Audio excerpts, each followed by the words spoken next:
Students, good evening all of you. I am Dr. Ganesan, Head Department of Economics, Ayanada Janayamal College, Sivagasi.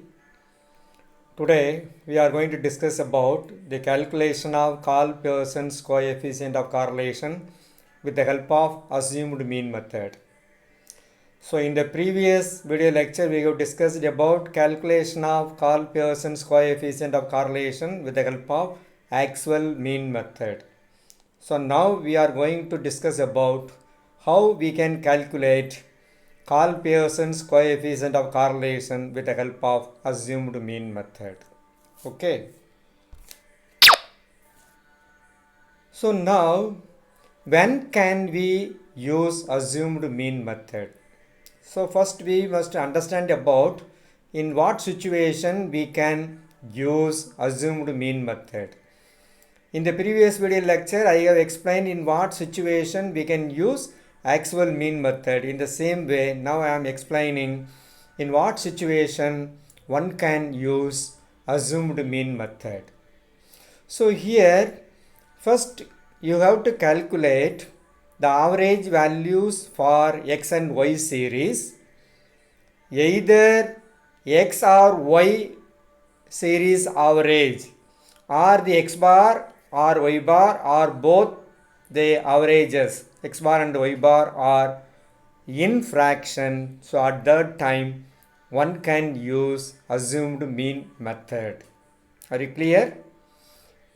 If it is in fraction, the x bar value or y bar value or both x bar and y bar values are in fraction, at that time we can use assumed mean method. So assumed mean method is used when the averages of both x and y series or any one series is in fraction. Are you clear? Okay. If any one or both the averages are in fraction, at that time we can't use actual mean method. I already explained we can use, but it is somewhat tedious to make the calculation when you are taking the deviation with the help of fractional values. So that only we are telling, if the x bar and y bar values are in fraction, we can't use actual mean method. So if the average values are in fraction, we can use assumed mean method. Are you clear? The average values are not in fraction, you can use actual mean method. If the average values are in fraction, you can use assumed mean method. Okay. So now I will explain about what are the steps involved in the calculation of R with the help of assumed mean method. Okay. So here after entering the data, that is x and y values, what we have to do means first we have to calculate x bar and y bar value. Right? Or if you don't want to waste the time, no need to calculate x bar and y bar, simply you can take any one of the value. Either you can take the value from the given values or you can take any other value, right, as assumed mean, and you can take the calculation. But here what you have to do means, being a +1 +2 students, what you have to do means first you have to calculate x bar value and y bar value. After that you can decide which method we can use. If the x bar values and y bar values are not in fraction, you can go for actual mean method. If it is in fraction, at that time you can go for assumed mean method. Right? Okay. So calculate mean values for x and y series. If the average value of any one series or both are in fraction, apply assumed mean method. Okay. So now we have first we have to calculate x bar value and y bar value. Suppose if the values are in fraction or if any one value is in fraction, we use assumed mean method. Okay. Now the second step what we have to do means, we have to calculate dx. dx is nothing but x minus a. dx is nothing but x minus a. X means the values given in x series. A means the value which we have assumed as assumed mean. Okay. So calculate dx and add all the dx values and denote it as sigma dx. So here where A equal to assumed mean. So in the same way we can calculate dy. Dy is nothing but y minus A. So here again we assume a value from the y series or any of the value as assumed mean, and now we take the difference between y and A. So dy equal to y minus A and add all the dy values and denote it as sigma dy. So this is a basic step we have to do. First we have to calculate x bar value, y bar value, then we have to calculate dx. Dx is nothing but x minus A, and dy is nothing but y minus A. So here A means assumed mean. Why we are assuming a value as assumed mean means here the actual mean or the average values are in fraction. So after calculating dx and dy values, now what we have to do? Square all the dx values and obtain dx square. Okay, you can take the square of all the dx values and you can obtain dx square. Then in the same way you can square all the dy values and obtain dy square. After obtaining dx square and dy square, now we have to add all the dx square values and denote it as sigma dx square, and add all the dy square values and denote it as sigma dy square. That means we have to estimate sigma dx square and sigma dy square. Then after that you can multiply the dx value with the dy value. That is, the dx value should be multiplied with the corresponding dy values and denote it as dx dy. Now we can take the product of dx and dy and it should be denoted by dxy. Then add all the dx dy values and denote it as sigma dx dy. You can take the sum of all the dx dy values and the sum total is representing sigma dx dy. So here they have calculate. First you have to calculate x bar value, then y bar value, then with the help of x bar and y bar value you have to calculate dx and dy. Dx is nothing but x minus a, dy is nothing but y minus a. Then after calculating dx and dy you have to calculate dx square, dy square. You can take the total of dx square, it should be denoted as sigma dx square. Then you have to take the total of dy square, that should be denoted by sigma dy square. Right? So sigma dx square and sigma dy square. Then we take the product of dx and dy value and take the total, it should be sigma dx dy.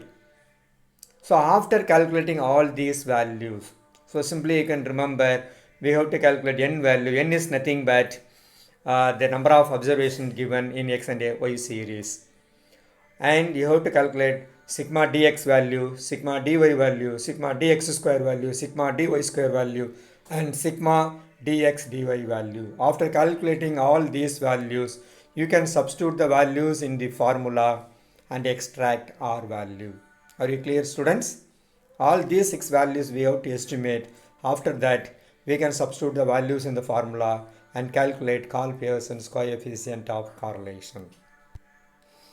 Okay, now I will explain the calculation of Karl-Pearson's coefficient of correlation with the help of an example. So here in the example, demand for product X and sale of product X are given. Demand for product X should be taken as X variable. Sale of product X is taken as Y variables. So in the X variables we are having 23, 27, 28, 29, 30, 31, 33, 35, 36, 39.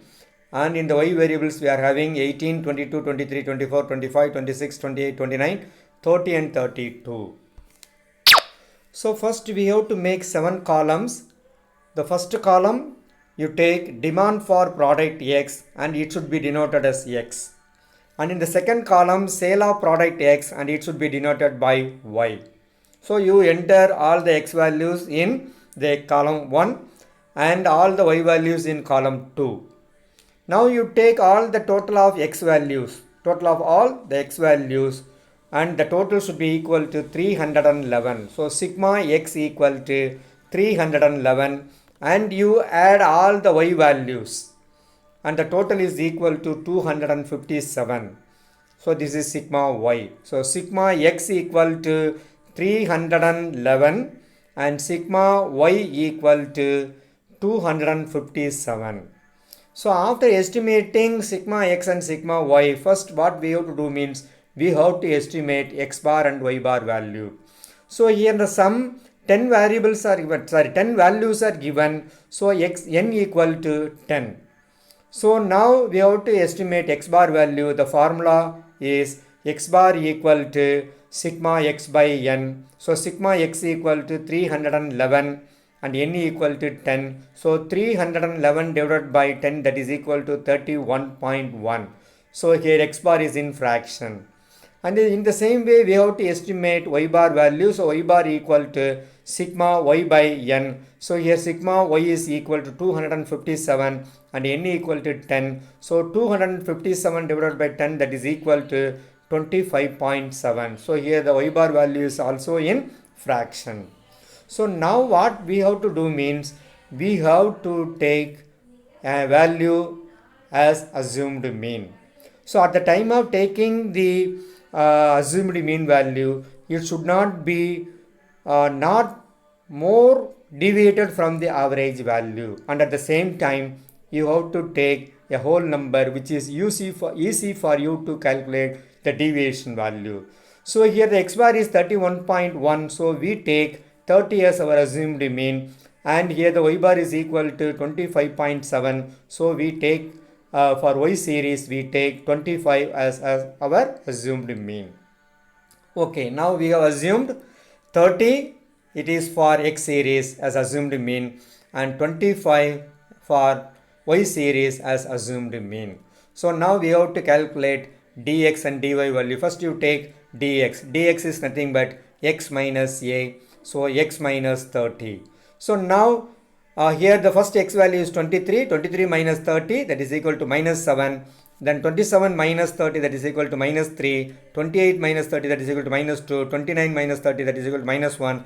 30 minus 30, that is equal to 0. 31 minus 31.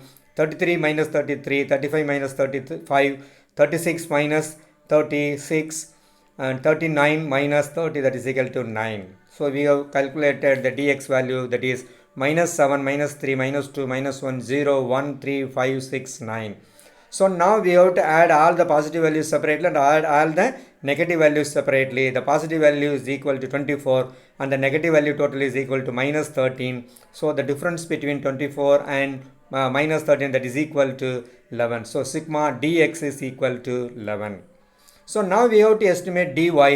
Dy is nothing but y minus a. So y minus 25. So here 18 minus 25 minus 7. 22 minus 25 minus 3. 23 minus 25 minus 2. 24 minus 25 minus 1.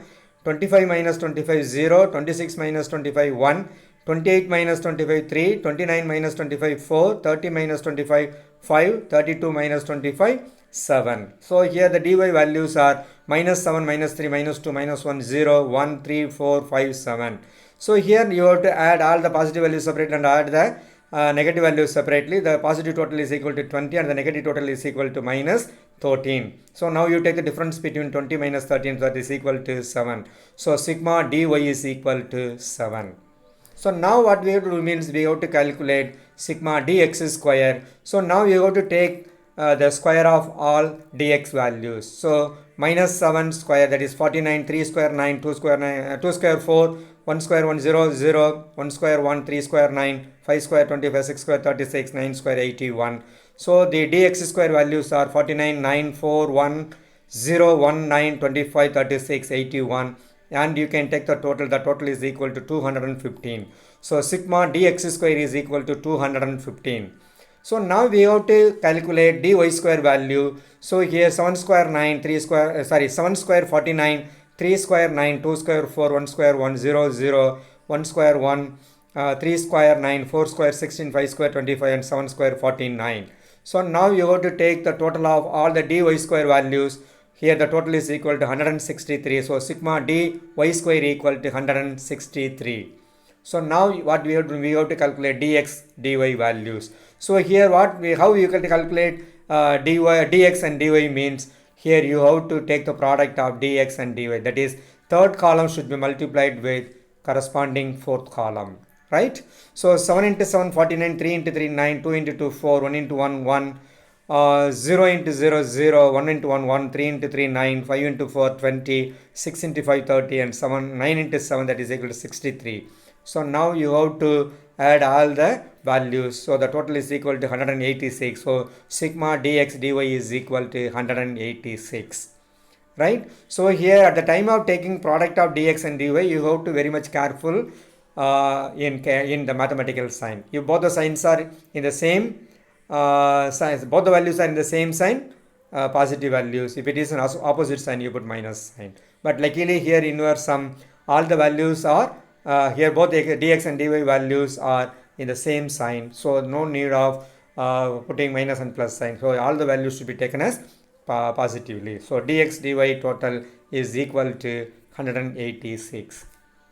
So now we have estimated all the values. We have estimated sigma x, we have estimated sigma y, we have estimated sigma dx, sigma dy, we have estimated sigma dx square, sigma dy square and sigma dx dy. So now we have to substitute the values in the formula. So here the formula is r equal to n into sigma dx dy minus sigma dx into sigma dy, the whole divided by under root of n into sigma dx square minus sigma dx the whole power 2 into n into sigma dy square minus sigma dy the whole power 2. So now we have to substitute the values in the formula. So here now we have to substitute the values in the formula. So here n equal to 10 and sigma dx dy equal to 186. You put minus sign, sigma dx equal to 11 and sigma dy equal to 7, the whole divided by under root of n equal to 10 and sigma dx square equal to 215 minus sigma dx is equal to 11, so 11 square into under root of n equal to 10 and sigma dy square equal to 163, put minus sign and sigma dy value is equal to 7, so 7 to the power 2. So here we have entered all the values. Now you have to make the calculations. So 10 into 186, that is equal to 1860. You put minus sign and 11 into 7, that is equal to 77. So in the numerator we are having 1860 minus 77 and in the denominator under root, that is 10 into 215, that is equal to 2150. Put minus sign, 11 square, that is equal to 121 into 10 into 163, that is equal to 1630, put minus sign, 7 square, that is equal to 49. So in the denominator under root we are having 2150 minus 121 into 1630 minus 49.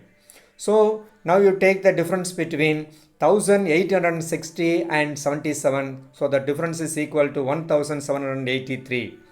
And in the denominator, so here 2150 minus 121, that is equal to 2029 into 1630 minus 49, that is equal to 1581. So here in the numerator you are having 1783 and in the denominator you are having under root 2029 multiplied with 1581. So here 1783 divided by, you can take the product of 2029 and 1581, so that is equal to 32 lakh 7849. So now we have to remove root for the 32 lakh 7849. That value is equal to 1791.05. So in the numerator we are having 1783 and in the denominator we are having 1791.05. you can divide the numerator value with the help of the denominator value. You will get 0.9955. So here the R value is 0.996. Okay, so the Carl Pearson's coefficient of correlation for the given x and y variable, that is the demand for product x and supply sale of product x, is 0.9955. So here the value of R is positive 0.9955. It explains that there is a high degree of positive correlation between demand for a product and sale of the product. It means that if demand for a product increases, its sales also increases, and vice versa. And thank you, friends. You can carefully watch the video and get benefit out of this. Thank you.